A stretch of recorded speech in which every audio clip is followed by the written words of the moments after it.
علی رسولہ الکریم اما بعد فاعوذ باللہ من الشیطان الرجیم بسم اللہ الرحمن الرحیم یا ایہا الذین آمنوا انما الخمر والمیسر والانصاب والازلام رجس من عمل الشیطان فاجتنبوہ رب اشرح لی صدری ویسر لی امری واحلل عقدۃ من لسانی یفقہوا قولی۔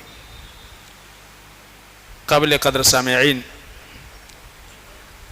تربیت اور اصلاح میں سلف صالحین کا طریقہ کار، اسی کو جاننے کے لیے ہم یہاں پہ اکٹھا ہوئے ہیں۔ اور کل کے درس میں یہ بتایا گیا تھا کہ مقاصد شریعت کتنے ہیں، 3 کا تذکرہ ہوا۔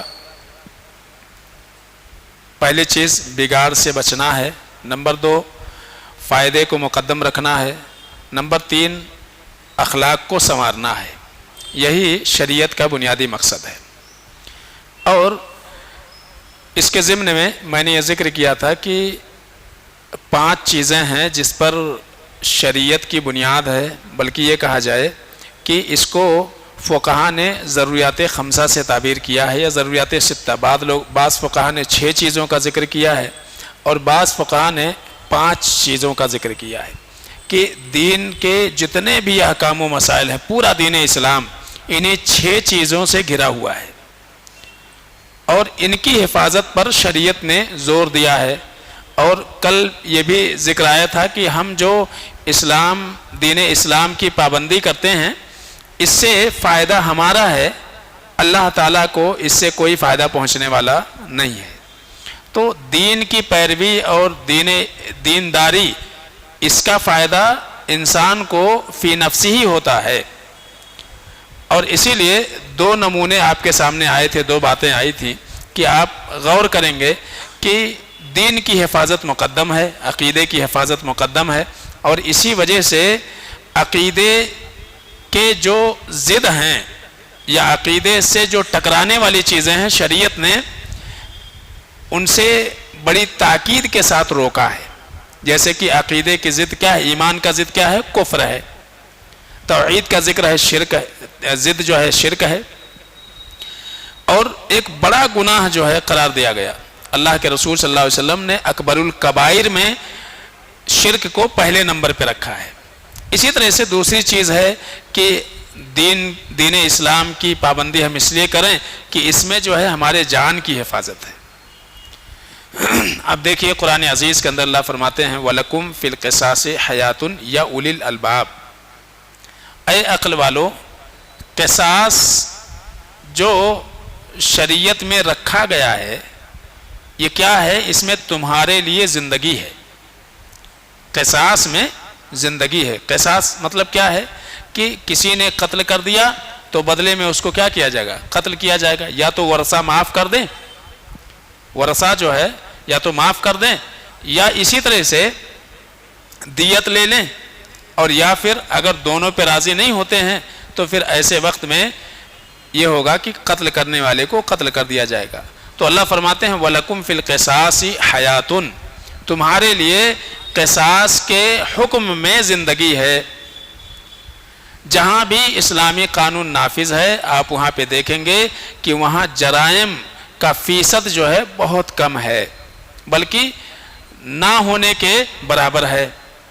اس لیے کہ کوئی بھی شخص، یعنی اگر وہ کسی کو مارنا چاہتا ہے، کتنا بھی غصہ آ گیا، تو اس کو یہ معلوم ہے کہ یہاں اگر ہم نے کسی کو جان سے مار دیا تو پھر ہم کو بھی جان سے مار دیا جائے گا۔ اور امیر غریب میں کوئی تفریق نہیں ہے۔ آپ دیکھیے ابھی حال ہی میں ایک جو ہے نیوز بہت وائرل ہوئی تھی اس تعلق سے، ٹھیک ہے؟ تو اللہ تعالیٰ نے فرمایا کہ تمہارے لیے کیا ہے؟ زندگی ہے، اے عقل والو۔ لہذا وہ لوگ جو یہ کہتے ہیں کہ اسلام میں جو حدود ہیں یہ درندگی ہیں، بلکہ یہ ہیومن رائٹس کے خلاف ہے، انسانیت کے خلاف ہے، ایسا بالکل نہیں ہے۔ ایسا کیوں نہیں ہے؟ اس لیے کہ جب وہی چیز ہمارے ساتھ ہوتا ہے تب ہمارے جذبات کیا ہوتے ہیں، اس وقت پوچھا جائے کہ پھر اسلام کی تعلیم جو ہے وہ کیسی ہے، سمجھ رہے نا؟ اس وقت یعنی اگر ہمارا اپنا گھر کا کوئی مار دیا جائے تب ہم کیا چاہتے ہیں کہ اس کو 100 موت اگر ہم دے سکتے تھے تو دے دیں گے. یہ ہماری سوچ ہماری فکر ہوتی ہے. لیکن دور سے جب ہمارے ساتھ کوئی حادثہ نہیں ہوتا ہے تو ہم جو ہے جن کے ساتھ حادثہ ہوا ہے ان کے مطالبات پر یا وہ جب معافی کے لیے تیار نہیں ہوتے تو لوگوں کو یہ کیا لگتا ہے, یہ بے رحمی لگتی ہے. اللہ فرماتے ہیں کتب علیکم القصاص فی القتلى, یاد رکھو کہ جب بھی کسی کو قتل کیا جائے گا تو اللہ تعالیٰ نے تمہارے اوپر قصاص کو فرض کیا ہے. اسی طرح سے تیسری چیز آتی ہے وہ ہے عقل کی حفاظت. عقل کی حفاظت, شریعت یہ چاہتی ہے کہ جو مومن ہو, دیندار ہو, ایمان والا ہو, وہ اس کی عقل محفوظ رہے, سوچنے سمجھنے کی صلاحیت جو ہے اس کی برقرار رہے. تو عقل کی حفاظت کے لیے ہر وہ چیز جس سے انسانی ذہن خراب ہوتے ہیں ان تمام چیزوں سے شریعت نے روک دیا. آپ دیکھیے اللہ فرماتے ہیں یا ایھا الذین آمنوا انما الخمر والمیسر والانصاب والازلام رجس من عمل الشیطان. یعنی یہ شراب کی حرمت کا جو ہے یہ غالباً دوسرا مرحلہ ہے. پہلا مرحلہ تو وہ تھا کہ لا تقربوا الصلاۃ وانتم سکارى, جب نشے کی حالت میں رہو تو نماز کے قریب مت آؤ, یعنی نماز مت پڑھو, اس لیے کہ نشے کی حالت میں ہے, کیا بولیں گے آپ کو خود معلوم نہیں ہے. اس کے بعد یہ بتایا گیا کہ دیکھیے شراب جو ہے یہ کیا ہے, شیطانی عمل ہے. تو عربی میں شراب کو خمر سے تعبیر کیا گیا ہے. خمر کا معنی ہی ہوتا ہے ڈھانپ لینا. عربی میں دوپٹے کو خمار کہا جاتا ہے. خمار اس لیے کہا جاتا ہے کہ وہ سر پہ رکھ کے ایک عورت جو ہے اپنا سر چھپاتی ہے, اپنا چہرہ چھپاتی ہے, اس لیے اس کو خمار بولا جاتا ہے. تو یہ جو ہے شراب کیا کرتی ہے, انسان کے عقل کو ڈھانپ دیتی ہے, بند کر دیتی ہے, اس کا عقل کام کرنا بند کر دیتا ہے. اور دیکھیے کہ شراب جو ہے ام الخبائث ہے, یہ برائیوں کی جڑ ہے. انسان کو ہوش و حواس نہیں رہتا ہے اور صحیح اور غلط میں تمیز کی صلاحیت کھو دیتا ہے.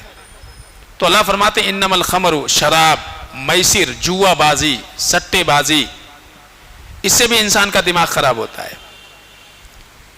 اس سے بھی انسان کا, اس لیے کہ آپ جب کھیلیں گے تو یا تو جیتیں گے یا تو ہاریں گے, دو ہی چیز ہوگی. جیتے تو خوشی میں پیتے ہیں اور ہارے تو غم میں پیتے ہیں. یہی حال جوا بازوں کا ہوتا ہے. تو پینے والوں کو ایک بہانہ چاہیے. تو یہ بھی کیا ہوتا ہے, انسان کے عقل کو خراب کر دیتا ہے. والانصاب, اور اسی طرح سے انصاب کہتے ہیں کوئی ایسی چیز یا ایسی جگہ جہاں لوگ اپنے جانوروں کی یا اپنے نظر و نیاز غیر اللہ کے نام پر دیتے ہیں, اس کو نصب کہا جاتا ہے, انصاب کہا جاتا ہے, نصب کہا جاتا ہے. تو یہ بھی کیا ہے, یہ بھی سب سے بڑی بیوقوفی ہے کہ اللہ تعالیٰ نے پیدا کیا ہے اور جو کچھ بھی ہم غیر اللہ کے نام کرتے ہیں اس کو بھی اللہ نے پیدا کیا ہے. ہونا تو یہ چاہیے کہ وہ چیزیں آپ اللہ کے لیے کرو, نظر بھی اللہ کے لیے, نیاز بھی اللہ کے لیے, لیکن کہتے ہیں کہ نظر اللہ کے لیے اور نیاز حسین کے لیے. سمجھ رہے نا. تو نظر اور نیاز یہ ایک ہی چیز ہے, کوئی دو چیز نہیں ہے. تو عقل یہ کہتی ہے کہ بھائی جس کی چیز ہے اسی کے حکم کی روشنی میں کام کیا جائے. چیز اللہ کی ہے, ساری نعمتیں اللہ نے دی ہیں, تو اللہ تعالیٰ نے اس نعمت کے استعمال کا جو طریقہ بتایا ہے وہ طریقہ اختیار کیا جائے. اللہ کو چھوڑ کر کے غیر اللہ کے نام اللہ کی پیدا کی ہوئی چیز کو منسوب کرنا یہ انتہائی غلط بات ہے. تو یہ بھی عقل کی خرابی ہے. والازلام, اور اسی طرح سے تیر اندازی بھی کیا ہے, شریعت نے کیا کیا ہے, حرام کیا ہے, منع کیا ہے. یہ بھی ایک بیوقوفی کی باتیں ہیں.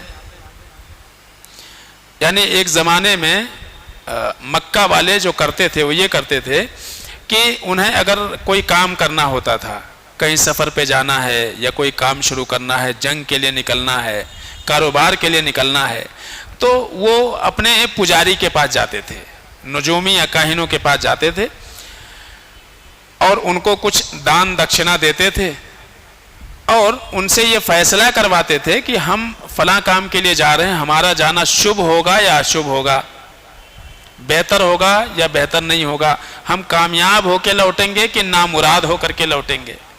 اب اس کے لیے وہ کیا کرتے تھے، ان کے پاس تیر ہوا کرتا تھا، تیر ایک کے اوپر لکھا تھا افعل، ایک کے اوپر لا تفعل اور ایک کے اوپر غفل لکھا ہوتا تھا، یعنی کچھ نہیں۔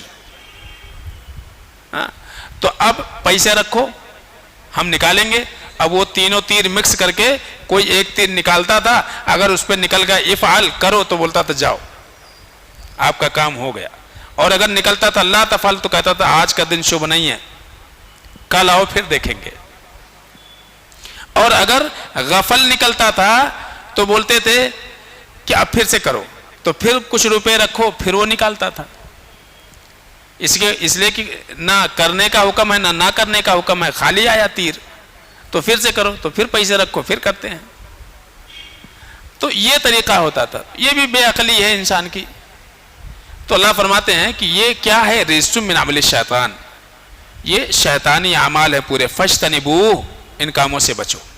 تو شریعت نے کیا کیا، شراب کو حرام کر دیا، بلکہ ہر وہ چیز جو انسان کو نشے میں لاتی ہو شریعت نے اس کو منع کر دیا، حرام کر دیا اس کو۔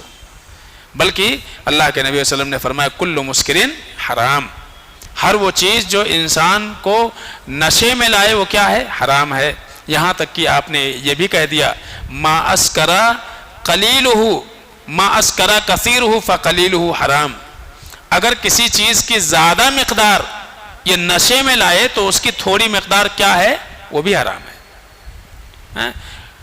کوئی کہے کہ بھائی آج جیسے لوگوں نے ایک نئی اصطلاح نکالی نا کہ تمباکو کیا ہے، مکروہ ہے، سگریٹ کیا ہے، مکروہ ہے، بیڑی مکروہ ہے، ایک نئی اصطلاح آئی، حلال اور حرام کے علاوہ ایک آئی مکروہ۔ مکروہ کے معنی ہوتے ہیں ناپسندیدہ۔ بھائی مکروہ آپ کے نزدیک کہ شریعت کے نزدیک؟ سوال یہ ہے کہ مکروہ کس کے نزدیک ہے، ناپسندیدہ کس کے نزدیک، شریعت کے نزدیک کہ آپ کے نزدیک؟ اللہ کے رسول صلی اللہ علیہ وسلم نے کوئی چیز نہیں استعمال کیا، لیکن صحابہ نے آپ کے سامنے وہ چیزیں استعمال کی، آپ کو ناپسند لگی، وہ چیزیں ہم کہہ سکتے ہیں کہ اللہ کے نبی صلی اللہ علیہ وسلم کے نزدیک کیا تھی، وہ چیز ناپسندیدہ تھی، مکروہ تھی، لیکن آپ نے اس سے منع نہیں کیا ہے۔ ابو ایوب انصاری کے گھر پہ آپ ٹھہرے ہوئے ہیں، کھانا بھیجاتے تھے، تو طریقہ یہ تھا کہ جب کھانا واپس آتا تھا تو جہاں اللہ کے رسول صلی اللہ علیہ وسلم نے جہاں سے اس پلیٹ میں کھانا شروع کیا ہوتا تھا وہیں سے ابو ایوب انصاری رضی اللہ تعالیٰ عنہ کھانا شروع کرتے تھے برکت کے لیے کہ اللہ کے نبی صلی اللہ علیہ وسلم کی انگلیاں لگی ہوئی ہیں پلیٹ کے اندر۔ ایک دن کھانا واپس آیا تو دیکھا تو کھانا ویسے کہ ویسے ہی ہے، کچھ بھی نہیں کھایا۔ انہوں نے جا کے اللہ کے نبی صلی اللہ علیہ وسلم سے پوچھا تو آپ نے کہا کہ اس میں کچا لہسن یا پیاز ملا ہوا ہے اور میں پسند نہیں کرتا۔ تو اس کا یہ مطلب نہیں ہے کہ وہ حرام ہے، لیکن نبی کو پسند نہیں تھا۔ ہم یہ کہیں کہ بھائی یہ چیز مکروہ ہے تو ایک الگ بات ہو گئی۔ بیڑی، سگریٹ، کیا ایسا تھا کہ اللہ کے نبی نے کہا کہ میں نہیں پیوں گا تم پی لو؟ تمباکو مجھے نہیں چلتی تم لے لو، ایسا تو تھا نہیں۔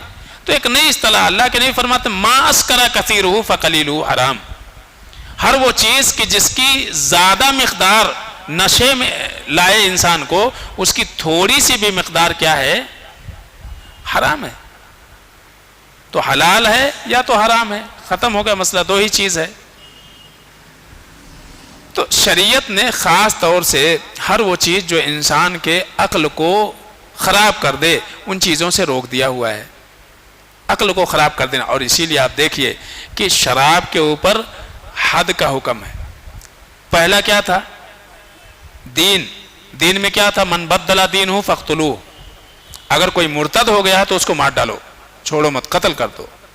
دوسرا کیا تھا، جان کے بدلے بھی کیا ہے، جان ہے۔ یہ وہ چیزیں ہیں کہ جس پر شریعت نے حد اور قصاص نافذ کیا ہے۔ وہی 5 چیزیں ہیں، 6 چیزیں عمومی طور سے. یہ شریعت کی بنیاد ہے اور پوری اسلامی شریعت اسی کے ارد گرد گھوم رہی ہے. تو کیا ہے اس میں کہ اگر کوئی انسان شراب پی لیتا ہے تو اس کے اوپر حد نافذ کیا جائے گا، کوڑے مارے جائیں گے، اس کو کوڑے مارے جائیں گے. کس لیے؟ تاکہ انسان کی عقل محفوظ رہے. اور چوتھی چیز کیا ہے؟ نسب کی حفاظت، نسل کی حفاظت. یہ شریعت نے کیا ہوا ہے. اور اس لیے آپ دیکھیے زنا اور زنا سے متعلق جتنے بھی امور ہیں اسلام نے اس کو حرام کر دیا، بلکہ زنا کے اوپر حد جاری کرنے کا حکم دیا کہ اگر کوئی بدکاری کرتا ہے، شادی شدہ ہے، تو اس کو رجم کر دیا جائے، یعنی پتھر مارتے مارتے مار دیا جائے، اس کو ختم کر دیا جائے. وہ اس لائق نہیں ہے کہ سماج میں جیے، اس لیے کہ وہ مومنوں کے نسل کو خراب کرنا چاہتا ہے، نسل اور نسب کو برباد کرنا چاہتا ہے، اس لیے اس کو مار ڈالو. اور اگر غیر شادی شدہ ہے، کوڑے مارو اور اس کو تڑی پار کر دو. وہ شہر میں رہ ہی نہیں سکتا، تو اس کو باہر کر دیا جائے گا، شہر بدر کر دیا جائے اس کو، وہ رہے ہی نہ. اس لیے کہ وہ رہے گا تو مزید جو ہے نسل کی خرابی ہوگی.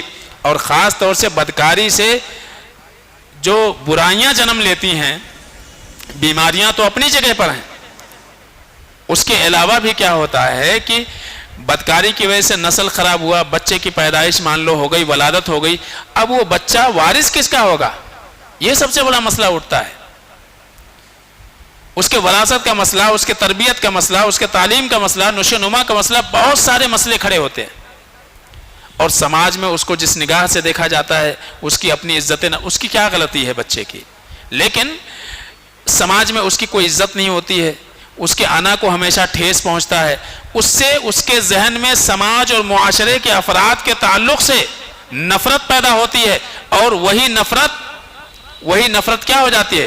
وہ بڑے بڑے جرائم کا وہ مرتکب ہو جاتا ہے، مرتکب ہوتا ہے. تو شریعت یہ نہیں چاہتی ہے کہ امت مسلمہ کا جو سماج اور معاشرہ ہے وہ بدامنی کا شکار ہو. تو اسی لیے نسل کی حفاظت کے لیے قرآن نے خاص طور سے ہر وہ چیز کیا کہا گیا؟ لا تقربوا الزنا، زنا کے قریب مت جاؤ. معنی یہ ہے کہ ہر وہ چیزیں جو انسان کو زنا کے قریب لے جائیں، بدکاری کی طرف لے جائیں، اس سے اپنے آپ کو روکو. اللہ کے نبی نے منع کر دیا کہ کوئی بھی مرد کسی عورت کے ساتھ خلوت نہ اختیار کرے، تنہائی میں نہ رہے ان کے ساتھ، اس لیے کہ تیسرا شیطان ہوتا ہے، کچھ بھی ہو سکتا ہے. یہاں تک کہ شریعت نے بھی کہا کہ اگر کبھی کوئی عورت کسی مرد سے گفتگو کرے تو پردے کے آڑ سے کرے اور اپنی آواز میں لچک بھی پیدا نہ کرے، لچک بھی پیدا نہ کرے. ایسا نہ ہو کہ سامنے والا کچھ اور ہی سوچ لے. تو اس سے منع کیا گیا. ہر وہ چیز کہا گیا آپ جب نکلو تو قل للمؤمنین یغضوا من ابصارہم وَيَحْفَظُوا فُرُوجَهُمْ قُلْ لِلْمُؤْمِنَاتِ يَغْضُضْنَ أَبْصَارَهُنَّ وَيَحْفَظْنَ فُرُوجَهُنَّ. جب چلو تو اپنی نگاہیں نیچی کر کے چلو. تو بد نظری سے روک دیا گیا، خلوت سے روک دیا گیا. یہاں تک کہ نسل محفوظ رہے اور بے حیائی بے شرمی سے یہ جو ہے امت مسلمہ کا سماج، ان کا معاشرہ محفوظ رہے. بچہ جب 10 سال کا ہو جائے تو کیا حکم ہے؟ اس کا بسترہ ہی الگ کر دو، اس کا بسترہ الگ کر دو. اس کے اوپر ایک الگ حکم نافذ ہو جاتا ہے کہ اب وہ اپنے ماں باپ کے کمرے میں 3 وقت میں داخل نہیں ہو سکتا ہے، نہ رات میں نہ دوپہر کے وقت. یعنی ہر وہ وقت جس میں وہ آرام کر رہے ہوں اس میں بچہ بغیر اجازت کے اپنے ماں باپ کے کمرے میں بھی داخل نہیں ہو سکتا ہے. یہ کس لیے ہے؟ تاکہ ہماری نسل محفوظ رہے، بے حیائی سے ہم بچتے رہیں. اور شرم و حیا کو الحیاء شعبۃ من الایمان، شرم و حیا کیا ہے؟ ایمان کا ایک شعبہ قرار دے دیا گیا. اور زنا کو کیا کہا گیا؟ انہ کان فاحشۃ وساء سبیلا. یہ جو ہے اول درجے کی بے حیائی ہے اور بہت ہی برا راستہ ہے. تو ایک طرف حیا کو ایمان کی شاخ، اللہ کے نبی صلی اللہ علیہ وسلم نے فرمایا اذا لم تستحی فاصنع بما شئت. جب تمہارے آنکھوں کا پانی گر جائے، بے شرم ہو جاؤ تو تم کو جو سمجھ میں آئے کرتے پھرو. بہت بڑی تحدید ہے اللہ کے نبی صلی اللہ علیہ وسلم کی جانب سے. تو نسل محفوظ رہے.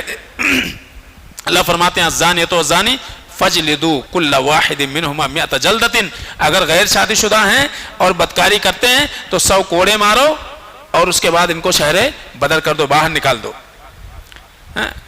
یہاں تک کہ آپ دیکھیے نسل اور نسب کی حفاظت ہی کے خاطر طلاق والی عورتیں ہیں، مطلقہ ہے، یا اسی طرح سے کسی کا شوہر مر گیا ہے، خلا ہو گیا ہے، تو اس کے لیے شریعت نے کیا متعین کیا ہے؟ عدت۔ طلاق ہو گئی تو کیا؟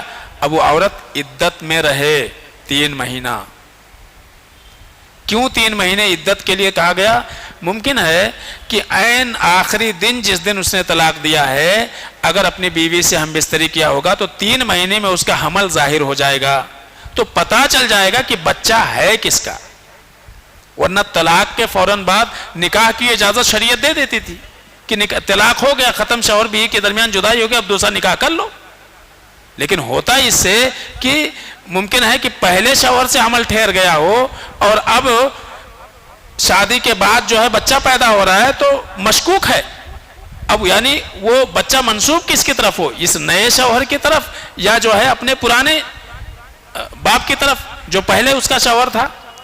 تو شریعت نے نسب کی حفاظت ہی کے خاطر اگر کسی نے طلاق دیا ہے تو عورت 3 مہینے عدت میں رہے گی، 3 مہینے وہ عدت میں رہے گی، تاکہ اگر وہ حمل سے ہے تو اس کا حمل ظاہر ہو جائے، نہیں ہے تو عورتوں کو پتہ چل جاتا ہے کہ بھئی ان کے ماہواری کے ایام جاری ہو جاتے ہیں، ماہواری آ رہی ہے، جاری ہے، پتہ چل گیا کہ پہلے شوہر سے حمل ہے ہی نہیں، تو اب جو شادی کے بعد جو حمل ٹھہرے گا وہ ظاہر سی بات ہے دوسرے شوہر سے، تاکہ بچے کے تربیت میں کوئی فرق نہ پڑے اور اس کے وراثت کا کوئی مسئلہ درپیش نہ ہو۔